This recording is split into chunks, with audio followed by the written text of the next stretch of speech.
राम राम सा घमा घणी निवन प्रणाम। और मैं आउट हूँ त्रिपुरा की राजधानी अगरतला और हर साल जो है आपा के हेरिटेज फेस्ट जो 2024 और आपा के साथ है देवाशीष भाई साहब। फिर भी आप कुछ हमारी राजस्थान को ऑडियंस को अपने इस फेस्टिवल के बारे में बताइए कि और लोग जुड़े और लोग युवा आए और आगे से आगे संचालन करते रहे, क्योंकि मैं आपके साथ पिछले 6 दिनों से जुड़ा हूँ। मुझे बहुत अच्छा लगा और ये मेरा पहले ही फेस्टिवल था।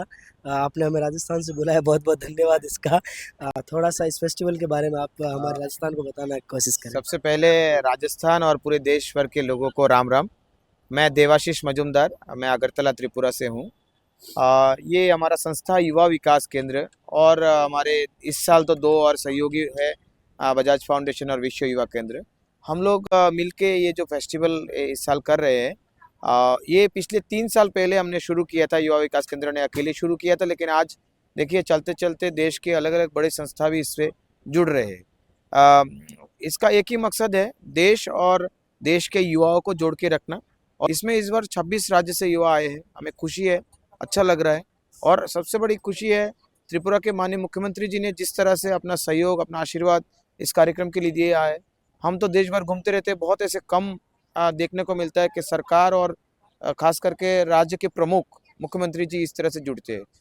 आपको बताते हुए खुशी होगा कि पिछले 3 वर्षों से मुख्यमंत्री जी इस कार्यक्रम में आते हैं और कभी भी वो मतलब जब भी सुनते हैं कि ऐसा कुछ माहौल बन रहा है तो वो पूरा पूरा सहयोग करने के लिए हमारे साथ रहते हैं। देवाशीष भाई, ये आपको किसके मार्गदर्शन से हुआ कि आप ये प्रोग्राम करने लगे? देखिए, मैं तो अपने काम अपना कर्म जीवन शुरू जब किया, मैं डॉक्टर एस एन सुब्बाराव जी एक ग्रेट फ्रीडम फाइटर थे। मैं उनका सानिध्य में मैं काम किया। मैं कई साल राज्य के बाहर झांसी और दिल्ली में रह कर मैं काम किया और देश भर में जब सुब्बाराव जी का शिविर होता था वहाँ मैं एज ए सहयोगी में वहाँ पहुँचता था। और पहले तो सीखता था, उसके बाद सहयोगी के रूप में मैं पहुँचता था, तो वहाँ से ये प्रेरणा है। सुब्बाराव जी मेरे लिए बहुत बड़ी प्रेरणा है। तो इस जो ये फेस्टिवल है, यहाँ 26 राज्य आए हैं, बांग्लादेश बहुत ही विपरीत परिस्थिति चल रही है, मणिपुर में है, ये मतलब इतने विपरीत परिस्थिति के बाद में आते हैं, 7-7 दिन रहते हैं। इतनी व्यवस्थाएं करना, इतना खाना पीना, मैंने देखा सब तरह की आपको हेडेक रहती है, समस्याएं तो आती रहती है। एक छोटा सा शादी का फंक्शन करते हैं उसमें आती है। और सारे अलग अलग बुद्धि के बच्चे भी होते हैं, ऐसी कोई बात नहीं है। तो इसके पीछे उद्देश्य क्या है कि क्या आपका उद्देश्य प्रोग्राम कराने को लेकर? देखिए, प्रॉब्लम तो आएगा। कहते हैं कि प्रॉब्लम को अगर हम झेल नहीं सकते तो हम किस बात के युवा रह गए। युवाओं का काम ही है प्रॉब्लम का सलूशन निकालना है। और जहाँ तक बात है कैंप के उद्देश्य का, कैंप का एक ही उद्देश्य है, राष्ट्रीय एकता और सद्भावना को मजबूत करना।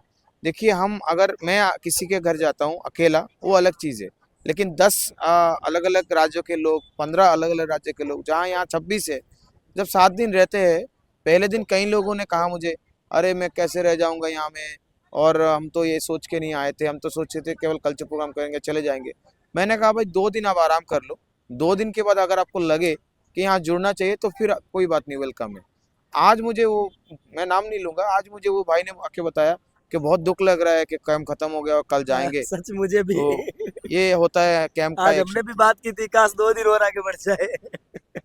क्योंकि पता ही नहीं चलता, सुबह 5, 5:30 बजे उठते हैं, उसके बाद से पूरा दिन कब यहाँ 3 बज जाते कर रहे यार, अब तो फेस्टिवल में चलना है, कब क्या हो जाए। इतना स्टेट्स के साथ करना, गेम खेलना, योगा करना, मतलब ऐसा लगता है कि पहले दिन तो हकीकत बताऊं, भोजन में चावल भी हमें ऐसा लग रहा था कैसे खाएंगे, अब उसकी भी आदत हो चुकी है।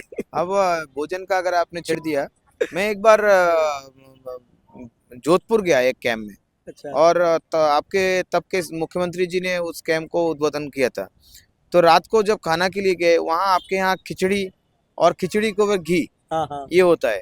अब घी मेरे लिए मतलब क्या बोलूँ, हम तो क्या कहते हैं ऐसे घी खाने वाले लोग हैं, और वहाँ तो देसी घी है। तो खिचड़ी के ऊपर जब घी डाल दिया, मैं सोच रहा कैसे खा लूँ, लेकिन खा लिया। पेट को सहन नहीं हुआ। तो इसी हालत है यहाँ। चावल वाला राज्य है, सही यहाँ बात सब है। चावल चावल है। तो फिर भी हमने कोशिश किया है ना, एक या 2 दिन, आज भी आ, रोटी ये आपको आपका मिलेगा। किस्सा सच में ऐसा था। पहले 2 दिन तो सब लोगों की ये समस्या रही, और आज सच्ची बात बता रहा हूँ, कई लोगों को आदत सी हो गई है चावल और खाने के, ऐसा वो लगता ही नहीं है कि ये खाना देखिए, चाहिए या। यही यही तो कैंप है। इसी प्रकार से यही सिखाने के लिए हम लोग यहाँ इकट्ठा करते हैं कि भाई एडजस्टमेंट कैसे होता है। यहाँ का खाना आप सीख के जाओ, आपके वहाँ जाएंगे तो हम आपके खाना सीखेंगे। यहाँ देखिए north east, north India, south India सब जगह से आए, सबका खाना अलग अलग है। लेकिन हम क्या कोशिश किया, सबको त्रिपुरा का खाना थोड़ा टेस्ट करा, सही त्रिपुरा बात, क्या है, सही बात है। ताकि विपरीत परिस्थितियों में भी आप समय निकाल सको। आप सोचो यहाँ मतलब अगर आप ऐसे आते टूरिस्ट के नाते तब क्या करते। यहाँ तो अभी ऑप्शन है, हम रोटी का व्यवस्था कर रहे हैं, ये कर रहे हैं, वो कर रहे हैं, लेकिन तब क्या करते। अगर अगर हम वहाँ जाएंगे आपके यहाँ, वो भी सेम हालत है। देखिए एडजस्टमेंट सीखने का एक बहुत बड़ा प्लेटफॉर्म है। आप हमारे जितने भी नव युवा है, आप देश की दौलत नौजवान, ये मैंने सीखा है यहाँ से। तो इन नौजवानों के लिए आप लास्ट में अंतिम संदेश क्या देना चाहते हैं? और आज तो सुनो, बड़ी बात ये है कि हमारे राजदूत भी आए थे, जो हाँ, अमेरिका यूएस के राजदूत राजदूत जो भी आए थे। जो ये है, भी हमारे लिए बहुत बड़ी अपॉर्चुनिटी थी, सच में थैंक यू। मुख्यमंत्री जी से मिल लिए, राजदूत से मिल लिए, और विधायक साहब, मंत्री जी खूब आए, और बहुत बहुत धन्यवाद है, क्योंकि इन लोगों के बीच में बैठ के परफॉर्मेंस देना भी हिम्मत की बात होती है, कि स्टेज पे चढ़ा नहीं जाता। आप नौजवान के लिए क्या कहना चाहते हैं? देखिए ये मेरा कहना नहीं है, मेरे गुरु आदरणीय सुब्बाराव जी का कहना है। बस दो ही लाइन है, 1 घंटा देश को, 1 घंटा देह को। अगर आप वो बात को फॉलो कर लिए तो देश अपने आप सुधर जाएगा। 1 घंटा देह का मतलब, आप जैसे हमारे शिविर में सुबह एक्सरसाइज होते हैं, योगा कराते हैं, व्यायाम कराते हैं, आप अपने शरीर को स्वस्थ रखने के लिए करिए। जैसे कि हमारा टैगलाइन है, नशा मुक्त त्रिपुरा, नशा मुक्त भारत। नशा से दूर रहिए, अपने शरीर को स्वस्थ रखिए। और दूसरा, 1 घंटा देश को। आप सोचेंगे हम क्या कर सकते हैं देश के लिए, आप क्या नहीं कर सकते वो सोचिए। क्योंकि अगर आप अपने पड़ोस के एक छोटे बच्चों को आप फ्री में पढ़ा भी दी, वो भी बहुत बड़ा सेवा है। आप किसी ज़रूरतमंद को थोड़ा रास्ता दिखा दिए, क्योंकि आजकल सरकार सब कुछ कर रहे हैं, बट उसको पब्लिक को पता नहीं है। हमारे संगठन लोगों का क्या काम होता है, ब्रिज करना, सरकार का योजना और पब्लिक के बीच में हम ब्रिज बनाना चाहिए। तो इस प्रकार से आप समाज के लिए टाइम दे सकते हैं। तो 1 घंटा देश को, 1 घंटा देह को, यही हमारा मतलब हमारे गुरु का संदेश है, और उसको आगे ले जाने का हमारा काम। मैं आपको बताना चाहता हूँ, एक छोटी सी बात है कि मैं खुद एक एनजीओ का डायरेक्टर हूँ, नंदी यूथ फाउंडेशन का, और इसी भी काम कर रही है। एक तो गौवंश के लिए काम कर रही है, और एक ज़रूरतमंद जो गरीब है उनके लिए काम कर रही है। एक हमारा ब्लड डोनेशन का भी है, मौसम्बी नाम से, जिसका एप्लीकेशन भी लॉन्च हो चुका है, बट वो सिर्फ अभी राजस्थान में ही काम कर रही है। तो ये सच बात अपने कहता है कि हम देश के लिए क्या कर सकते हैं, बहुत कुछ है करने को। और ऐसा नहीं है कि आप काम धंधा छोड़ के इसमें लग जाए, बट साथ साथ में कर सकते हैं। तो बहुत बहुत धन्यवाद, आपने बहुत अच्छी अच्छी जानकारी बताई और आप हमें बुलाया, बहुत बहुत धन्यवाद।